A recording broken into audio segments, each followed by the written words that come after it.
أشهد أن لا إله إلا الله وحده لا شريك له وأشهد أن محمدا عبده ورسوله أما بعد فأعوذ بالله من الشيطان الرجيم بسم الله الرحمن الرحيم Assalamu alaikum wa rahmatullahi wa barakatuh, my dear brothers and sisters. I pray that you are well by the grace and mercy of Allah the Almighty. I wish to present to you a short discourse about the advent of the Ghulam Masih al-Zaman of the 15th century AH. Allah the Almighty states in the Holy Quran, "And confound not truth with falsehood, nor hide the truth knowingly, and observe prayer and pay the zakat, and bow down with those who bow down." Do you enjoin right conduct upon people and forget to practice it yourself, and yet you study the scripture? Will you then not understand? This is from Surah Baqarah, verse 42 to 44. Although the above verses of Surah Baqarah refer to the Jews and the Christians who mix the truth with false by quoting verses from their scriptures and putting wrong interpretation on them, and secondly, suppress or hide the truth. The Holy Prophet ﷺ clearly informed us that some in the ummah Muhammadiyya will become exactly like the Jews, like a shoe matches a pair.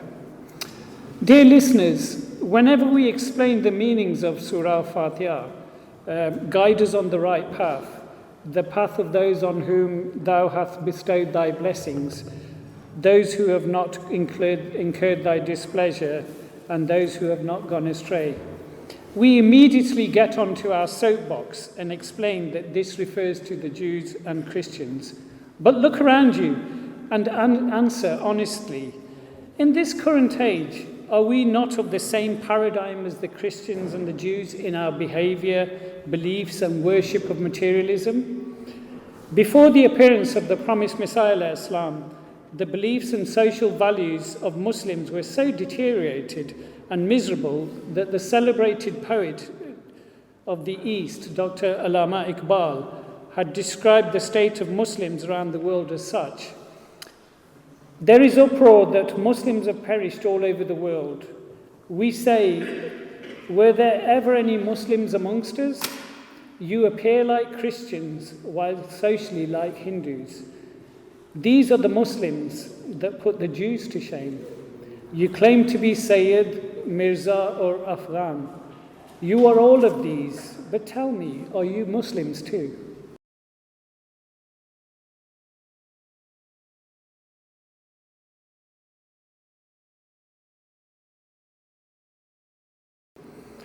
Be clear that no Muslim likes to be called Christian, Hindu, or Jew, nor are these titles written on their foreheads.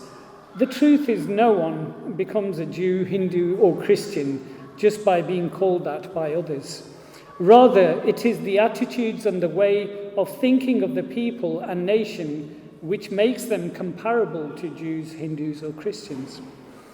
According to a Persian idiom, when a nation or group adopts the Jewish lifestyle, then Allah the Exalted raises the Messiah amongst them. The divine prophecy about the Zaki Ghulam discloses that the Jamaat to whom he was destined to be sent as a Messiah had become Jewish style, i.e. hard-hearted and unforgiving, by some of its people.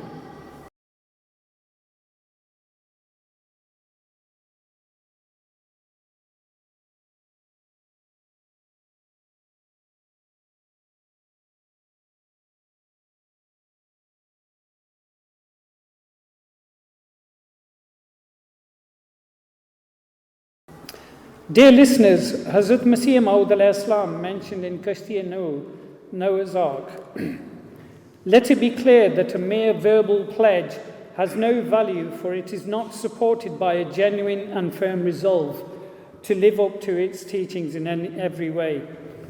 Therefore, whoever lives up to my teachings, he alone enters that house of mine, with reference to which God Almighty has promised, I shall myself protect all those who are in my house. It should not, however, be understood here that this divine protection is extended only to those living within the compass of my house, made of mud and bricks. The pledge also encompasses those who follow my teachings to the full extent, and who therefore can truly be said to be the inmates of my spiritual home.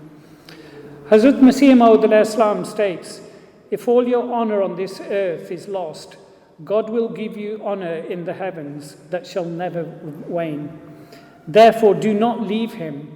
Whatever you may have to go through, you are bound to be persecuted in diverse ways, and many of your hopes will be denied to you.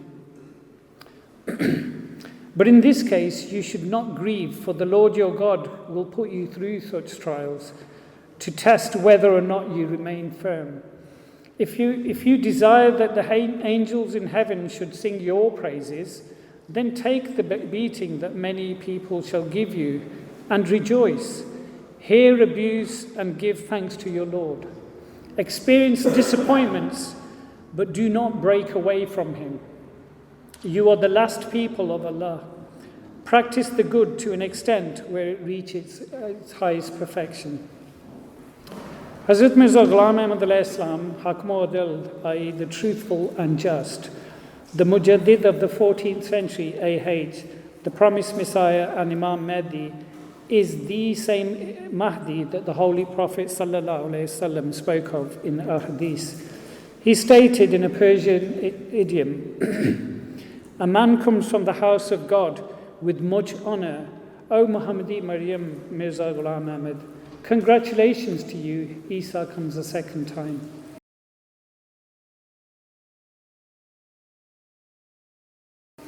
It is Allah's blessing, He bestows it upon whom He wishes. His reward and blessings are limitless. In a hadith of the Holy Prophet ﷺ, narrated by Hazrat Jafar Raziyallahu Anhu, this immediately comes to mind. Hazrat Jafar Raziyallahu Anhu narrates, through his father and he via his grandfather, Hazrat Imam Hussain Raziyallahu Anhu, said, be happy, that ummah will never perish, which has me in the beginning, Mahdi in the middle, and Messiah at the end. But there is a crooked Jamaat in between them that has no link with me, and I have no link with them. This is from Mishkat Sharif, Volume 3, page 293.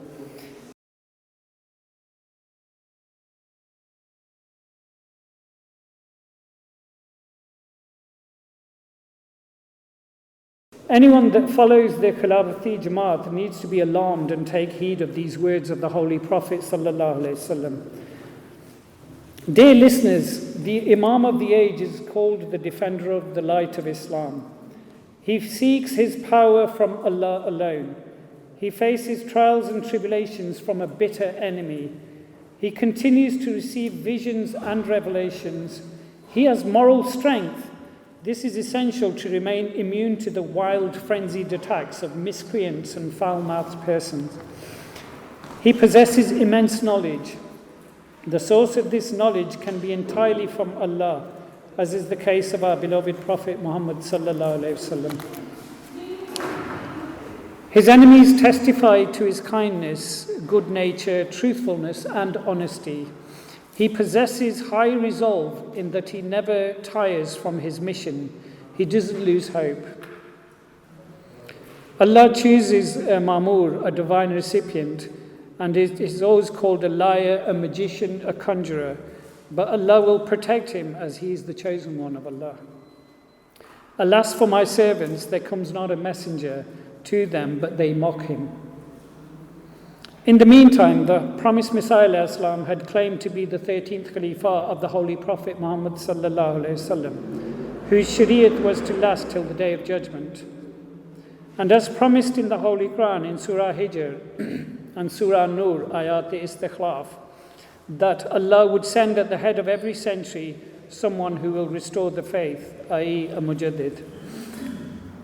The Khalifa Alam ila Nubuwwat, the Khalifa on the precept of prophethood.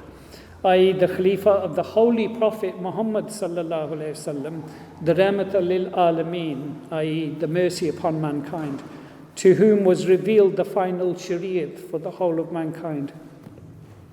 Even Hazrat Masih Maud alayhi salam, the Muhammadi Maryam Hakmu Adil, was a shadow of the Holy Prophet Muhammad sallallahu alayhi wasallam. Then how can a system of Khilafat commence after a shadow prophet of the Holy Prophet Muhammad sallallahu alayhi wasallam? Any Khalifa should be a Khalifa of the Holy Prophet sallallahu alayhi wasallam. And it is not enough to say that they are Khalifas of the Holy Prophet Muhammad sallallahu alayhi wasallam, as they proclaim themselves to be Khalifatul Masih and use the hadith that the Holy Prophet sallallahu alayhi wasallam stated regarding Khilafat after him sallallahu alayhi wasallam. The following is the claims of Hazrat Abdul Ghaffar Jamba alayhi salam. Also remember this Messiah, son of Mary, who is from my followers, who is also named Ibn Maryam, i.e. son of Mary, because this humble person is also called by the name of Mary in the Brahim, Ruhani Khazain, volume 3, page 318. The promised Messiah ﷺ said, God has told me that there would be a great split in my movement, and mischief makers and those who are the slaves of their own desires will depart. Then God Almighty will put out the split, but those who deserve being cut off as being unconnected with the truth and given to mischief, they will remain cut off. Then there will be a great uprising, the first one, and kings will invade kings. There will be so much bloodshed that the earth will be filled with blood. The subject of a king will also fight fearfully amongst themselves. There will be universal ruin and destruction. The center of all this will be Syria. It will be the time of my promised son. God has decreed these events in connection with him.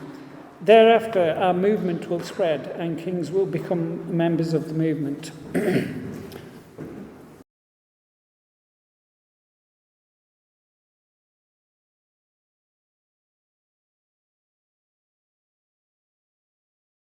Dear MDs, do not be afraid of your compulsive nizam that you have inherited for the sake of Allah. Many of us have left this tribulation. After all, this world is a constant test for all of us, and Allah does not burden a soul beyond its capacity. Maybe some of you do not have that capacity, and you will be judged accordingly.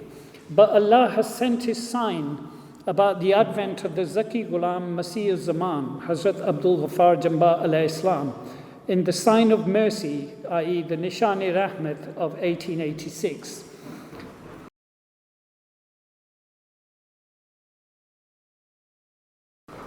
And then the fulfillment of the second manifestation of the promised Messiah alayhi salam, with the lunar and solar eclipses on the appointed days in the months of Ramadan, during the lifetime of that claimant, Hazrat Abdul Ghaffar Jamba alayhi salam, as prescribed in this hadith of Sunad Darqutni. You use this hadith for the promised Messiah alayhi salam, yet when Allah shows you the same sign again for the second manifestation of the promised Messiah in Hazrat Abdul Ghaffar Jamba alayhi salam in Ramzan of 2003, you ignore it. Yet those humble ones who accepted these signs, the cruel Nizam excommunicated them and forbade the people in the Jamaat to speak about anything relating to these matters. When asked, what is your actual claim? Aapka asli dawa kya hai? Hazrat Abdul Ghaffar Jamba alayhi salam replied, the holy founder of Jamaat Ahmadiyya, Hazrat Mirza Ghulam Ahmad alayhi salam, in his book Haqiqatul Wahi, Ruhani Khazain, volume 22, page 350, states, and I quote, Allah can grant the status of Maryam to certain believers in this ummah as stated in the Holy Quran, and then states that Maryam advanced to Isa, and it is evident that besides myself, i.e. Hazrat Mirza Ghulam Ahmad alayhi salam, no one has made such a claim that Allah named me Maryam. And then in this Maryam, Allah instilled the soul or spirit of Isa. And Allah's word is not false. It is expedient that one raised in this ummah be proof of this. In the vast body of the ummah, I am that proof. It is my name that Allah proposed in Ibrahim as Maryam, and then said that in this Maryam we have breathed the Holy Spirit. And after breathing the Holy Spirit, made me Isa. I am the only proof of this ayat. Before me, in the 13th centuries of Islam, no one has made such a claim, that Allah has granted me the status of Maryam and then instilled the Holy Spirit within me, after which I became Isa. Fear Allah and be concerned.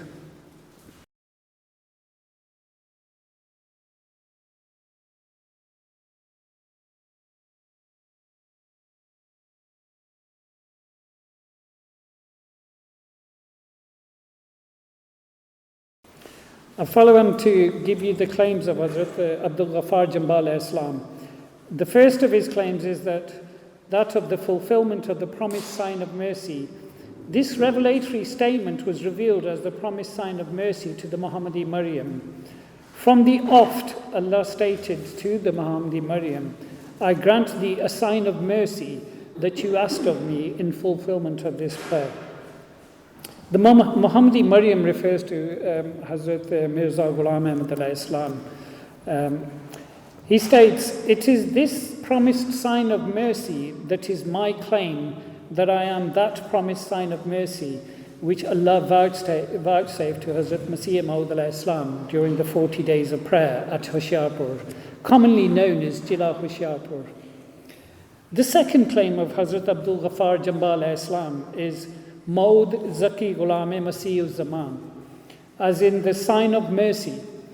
He al-Islam stated that the Maud Zaki Ghulam Masih al-Zaman is my claim, and it is Allah that has informed me that I am that illustrious person. The third claim of Hazrat Abdul Ghaffar Jambala Islam is that of the promised Muhammadi Masih Isa ibn Maryam. The Isa ibn Maryam that was vouchsafed to the Holy Prophet Muhammad sallallahu alaihi wasallam for the ummah Muhammadiyya. The Nishan-e-Rahmat sign of mercy vouchsafed to the promised Messiah Islam was in fact the glad tidings of that very promised Muhammadi Masih Isa ibn Maryam that the Holy Prophet sallallahu alaihi wasallam informed the ummah Muhammadiyya about. The fourth claim is Fakhr al-Rasul, the pride of the Prophet. The Zaki Ghulam mentioned in the Nishan-e-Rahmat vouchsafed to the promised Messiah Islam is the same Fakhr al-Rasul. The fifth claim is Maud Yusuf, the Jacob of the final days. Hazrat Mirza Ghulam Ahmad Islam was given glad tidings of a promised Yusuf. And remember this promised Maud Yusuf of Yaqub of the final days when he is sent. Some amongst you will rerun what Abraham attempted with the Kaaba, i.e. attempting to destroy it. Now look, we see in Jamaat Ahmadiyya before the Nuzul of Maud Yusuf, some people have already taken over the Jamaat of Yaqub of the latter days. Hazrat Mirza Ghulam Ahmad Islam, and taken over all the glad tidings of the promised Messiah Islam.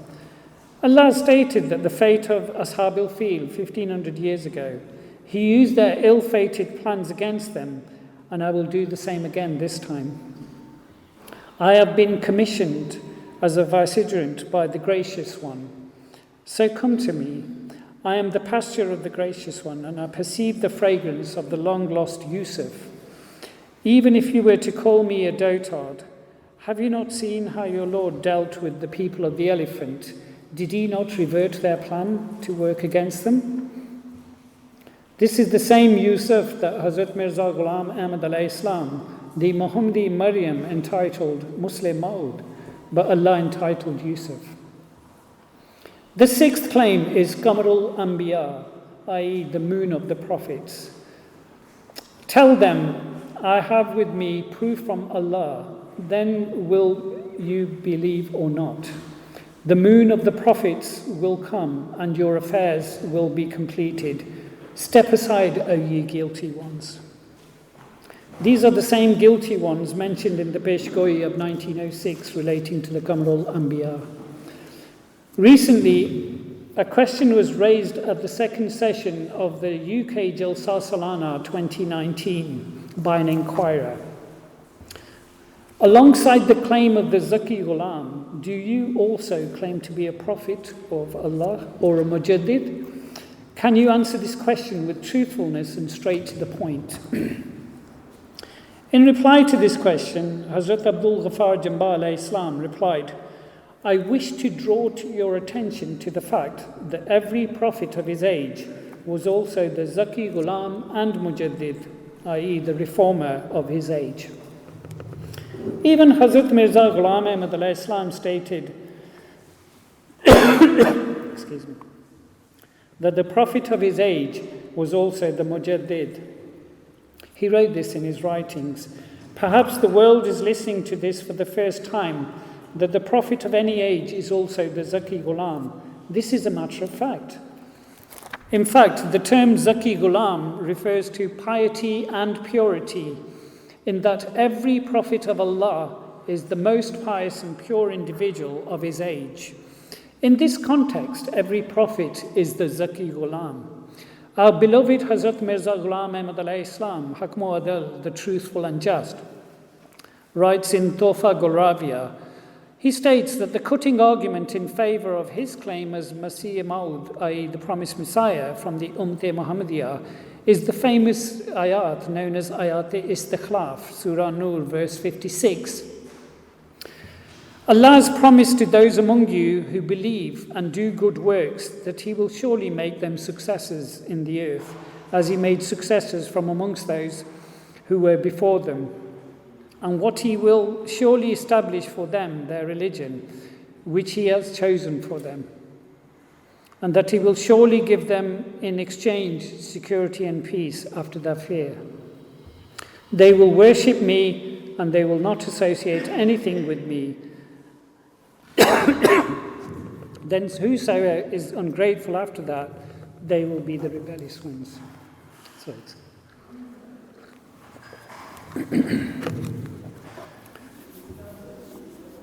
Those Khalifas mentioned here in the first part of Ayat-e-Istikhlaf are the Khalifas of the Mosaic dispensation. It also states that it is Allah that sends these Khalifas, i.e. they are divinely ordained, not one selected by people behind closed doors in a mosque or a hall. So the Khalifas will be of the same order that is sent by Allah as were the Mosaic Khalifas. The Mosaic dispensation was party to a continual line of Khalifas to instill and enforce the law of Allah, and no century was bereft of this reformatory guidance of divinely ordained Mosaic Mujaddidiyat in the form of prophets. This clearly points to the Mujaddid as a prophet and vice versa.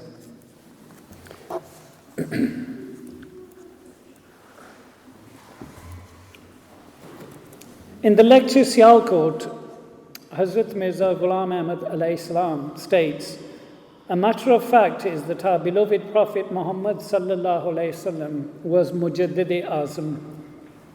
The English version of Lecture Sialkot states the Holy Prophet sallallahu alayhi wasallam was a great reformer, which does not do justice to the term Mujaddid Azam. Considering the Khilafati Jamaat doesn't believe in Mujaddids anymore, it makes perfect sense for them to undermine the Arabic term Mujaddid with an English term. If the Holy Prophet sallallahu alaihi wasallam was Mujaddid Azam, then every one of the 124,000 prophets of Allah were Mujaddids and also Zaki Ghulam. Hazrat Mirza Ghulam Ahmad alayhi salam, who reformed the indisputable truth, goes on to state, no prophet of Allah is comparable to the Holy Prophet Muhammad sallallahu alaihi wasallam, in that the whole world was in darkness and he lifted the whole world into light. Even in British history, albeit being a Christian nation, the first millennia of the Christian era was referred to as the Dark Ages. Both these points refer to the fact that all prophets of Allah are Zaki, Ghulam and Mujadid. Another relevant reference for listeners that points to the fact that all prophets of Allah are Mujadid and Zaki, Ghulam is from the book of the promised Messiah alayhi salam, the Ilahi. Sorry,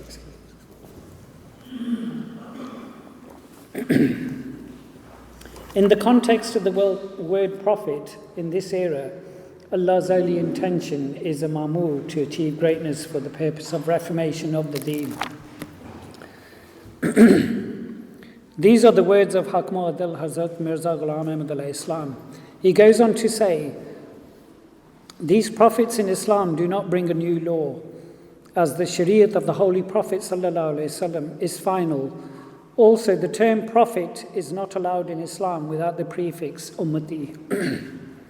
Therefore, anyone professing to be an independent prophet of Allah after Hazrat Muhammad sallallahu alaihi wasallam is a liar, lest he be a shadow prophet or ghulam prophet. Hazrat Mirza Ghulam Ahmad alayhi Islam has stated that all mujaddids that have come under the Holy Prophet sallallahu alaihi wasallam have been ummati prophets of the Holy Prophet sallallahu alaihi wasallam. For Ahmadis, this should be confirmation of this truth, as Hazrat Mirza Ghulam Ahmad alayhi Islam is Hakma Adil, i.e. the truthful and just. The hadith relating to mujaddids in Sunan Abu Dawud Kitabul Malahim was a promise from Allah that he would send a reformer at the head of every century for the renewal and reformation of Islam.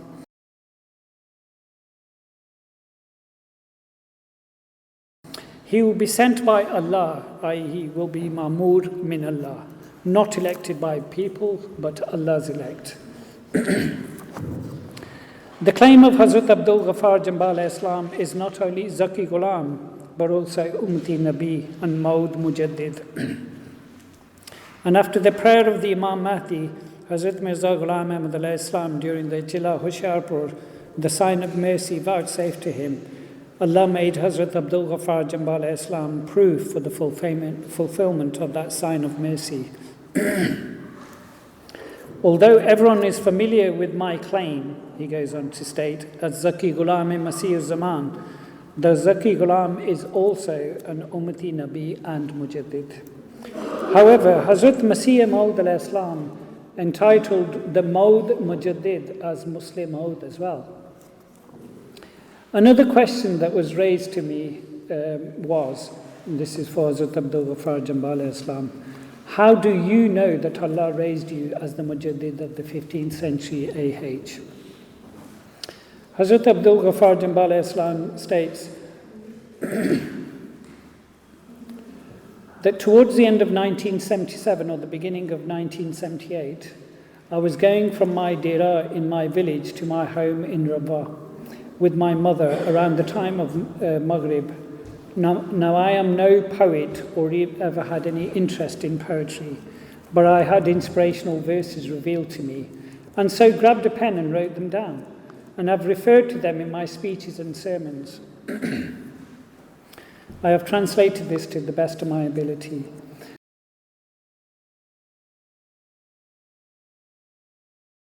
O my Allah, hear my utterances. I am a student of salvation. Hear my forgiveness. I am a sinner. I have come to your abode. Tears of shame I bring with me. I am crying in the streets, shedding tears. Door to door I am suffering setbacks, my Lord. Purify me and make me pious. Establish the love of Islam in my heart. Always I'll give preference to religion over material. Concern of the prevalence of Islam with me all the time. Spread the truth of Islam.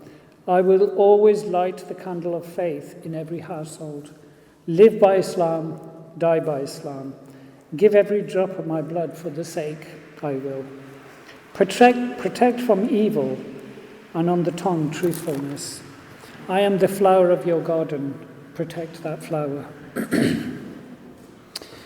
Hazrat Abdul Ghaffar Jambal Islam goes on to state that I wrote these verses and reflected on them with my mother and said that it is a wonderful prayer which I introduced into my salat. I also informed some of my friends to use the prayer in their du'as.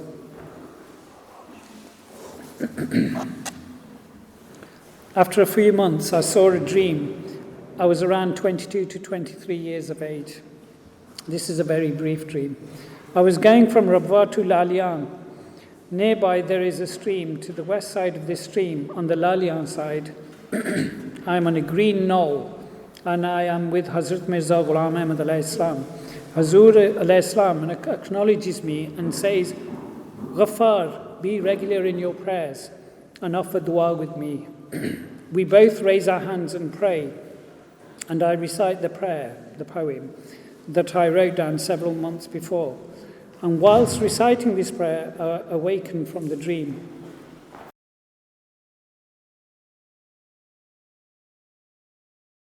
I was in a state of happiness and relayed this dream to my mother. Although I was inclined towards seeking knowledge, I did not request this in my prayer with Hazrat Masih Maud al-Islam, nor did I pray for stepping out of poverty, etc. I recited the very prayer that was in my heart months earlier. It was a very blessed dream, but being a humble, down-to-earth person, I didn't go to any scholar to determine the interpretation of the dream. We were 3 generations of Ahmadis and have full faith in Islam and the promised Messiah Islam. So never considered the interpretation, but remained happy for several days and then forgot about it at that time. But then at a gathering of Ahmadi friends in Darul Hamd, everyone began relating dreams, and I related my 2 dreams I had, with no particular importance to its meaning. After the blessed prostration at Darul Hamd, it was revealed to me that virtue is God. And within a day or 2 of this, Allah revealed the meaning of the dream, which I have explained in considerable detail on the 8th of August 2018, final address at the Jalsa Salana, Germany. However, I will explain it again here. Allah said to me, "O Abdul Ghaffar, did you receive this dream?" I replied, "Yes, I did." "You gave me this dream." Allah inquired from me, "Did Mirza Ghulam Ahmad alayhi salam instruct you to pray and join him in dua?" I answered, "Yes, he did." And I joined him in dua. Allah then informed me that when Mirza Ghulam Ahmad alayhi salam raised his hands in prayer in your dream, it was the same dua that he continually prayed during the Chila Hoshiarpur. And then Allah informed him that I give you a sign of my mercy that you requested of me. Allah then asked me, "O Ghaffar, did you also raise your hands in prayer?" I replied, "O Allah, I also raised my hands in prayer. How could I have refused?" Allah then informed me that the sign of mercy, that Zaki Ghulam that I sent to the Muhammadi Maryam as a sign of salvation, that was you. I am fulfilling that person in you. And in the dream, it was you that was in his presence, and he requested you to join him in his prayers. Allah then said to me, "O Abdul Ghaffar, you did not even know what to ask of me in your prayers. It was I that was revealed to you. It was I that revealed to you Meri Bukhar. And it was I that inspired you to read the prayer in your dream." Allah also informed me about the Zaki Ghulam vouchsafed to the Muhammadi Maryam Hazrat Mirza Ghulam Ahmad alayhi salam, and informed me that it is he that taught me the prayer to be the Zaki Ghulam in the following verses.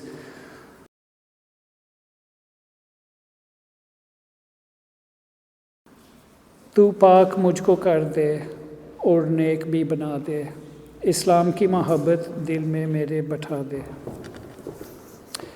I.e., it is Allah that inspired the above prayer to me to make me the Zaki Ghulam vouchsafed to the Muhammadi Maryam Hazrat Mirza Ghulam Ahmad alayhi salam. When Allah interpreted this dream for me, it is only then that I understood as before. I didn't understand what Allah had expected of me. In the light of what I was informed about myself through Allah, one must reflect on the intentions of Mirza Bashiruddin Mahmud Ahmad. For over 30 years, he proposed a multitude of different statements and filled the minds of the followers with specific thoughts relating to the Peshgoi Muslim Maud.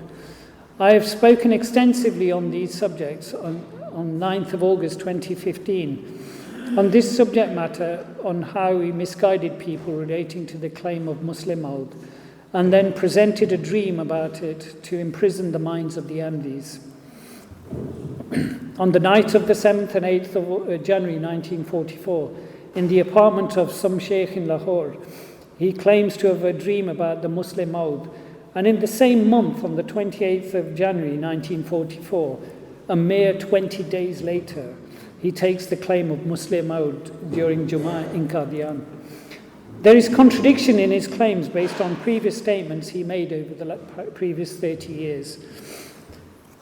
Hazrat Abdul Ghaffar Jambal Islam says, I too had a blessed dream, but for 6 years I hadn't a clue about its meaning until informed by Allah about it.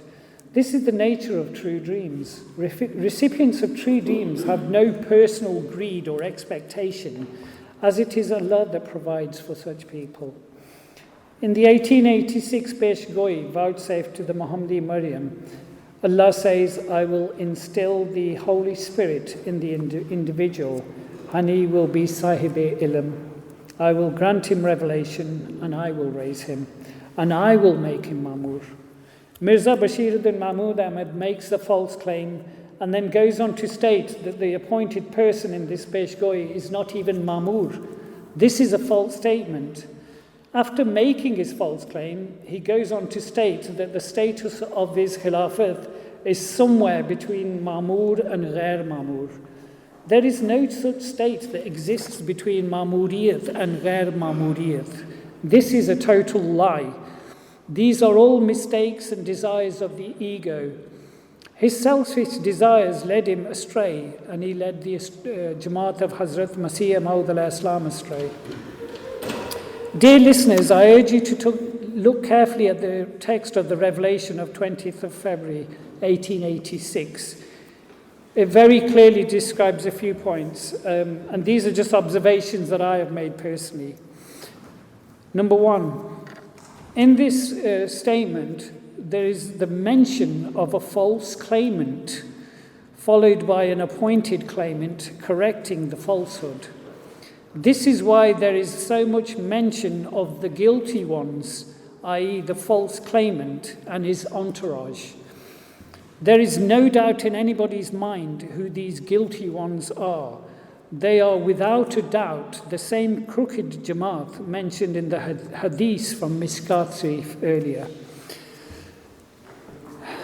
It quotes, thus does God speak so that those who desire life may be rescued from the grip of death, and those who are buried in the graves may emerge therefrom, and so that the superiority of Islam and the dignity of God's word may become manifest unto the people, and so that the truth may arrive with all its blessings, and falsehood may depart with all its ills.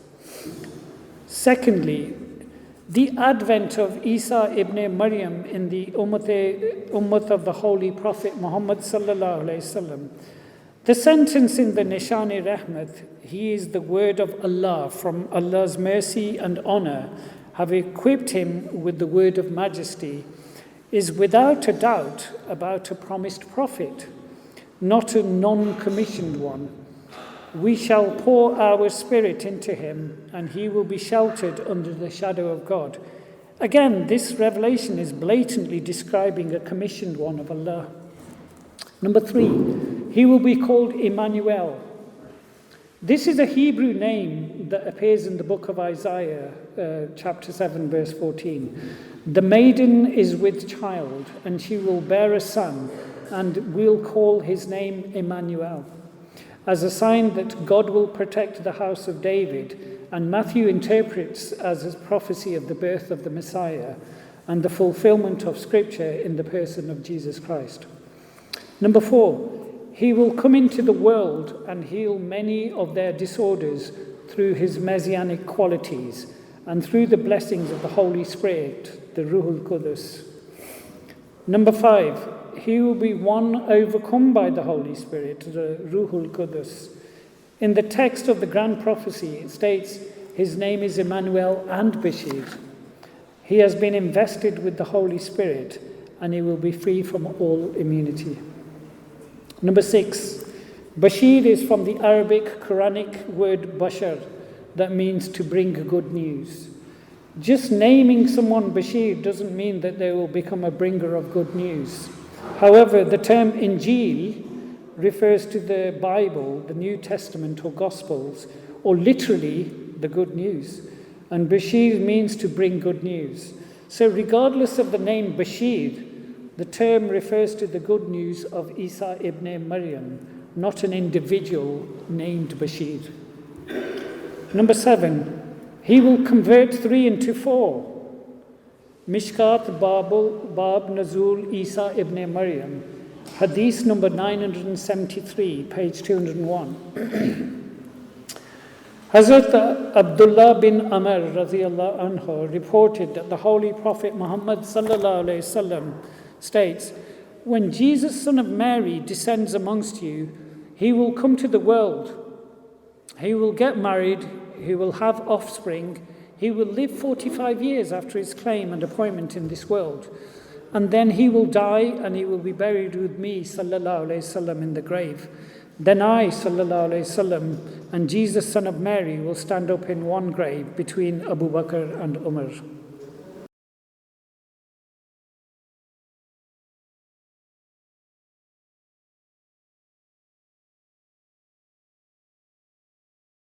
The Holy Prophet sallallahu alayhi wasallam stated this hadith during his lifetime. And during its transmission, Hazrat Abu Bakr radiyallahu anhu and Hazrat Umar radiyallahu anhu were still alive. And it is obvious that to be raised from the same grave, he, alayhi salam, and Isa ibn Maryam would have to be buried in the same grave. The history of Islam testifies that in the Roza Rasul, the burial chamber of the Holy Prophet sallallahu alayhi wasallam, there are 3 graves. That of the Holy Prophet Muhammad sallallahu alayhi wasallam, Hazrat Abu Bakr Siddiq radiyallahu anhu, and Hazrat Umar Farooq radiyallahu anhu. By logical deduction, Hazrat Isa ibn Maryam, whoever he may be, will be the 4th. Therefore, that 4th individual will, without a doubt, Isa ibn Maryam, will be the one that converts 3 into 4. Listeners, I urge you to just look around you. In this era, the global instability, the mindless mass genocides being perpetrated around the world, and the total disregard for humanity. I recall quote after quote after World War II and World War I, many so-called philanthropists vowed, how could we allow this to happen? Or we will not allow this to happen again. Just empty words, as the same is occurring again and again over the decades.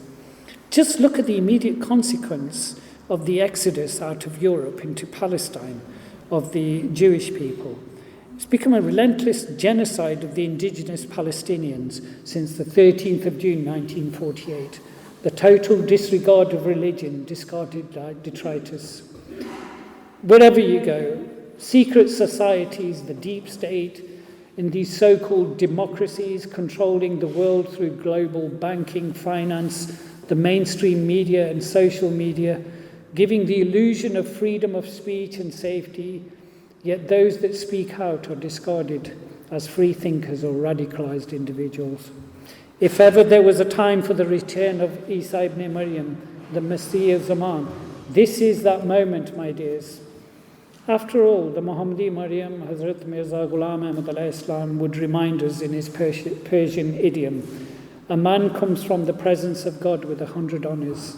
Felicitations to you, O Mary, that Jesus has come back again. Jazakallah.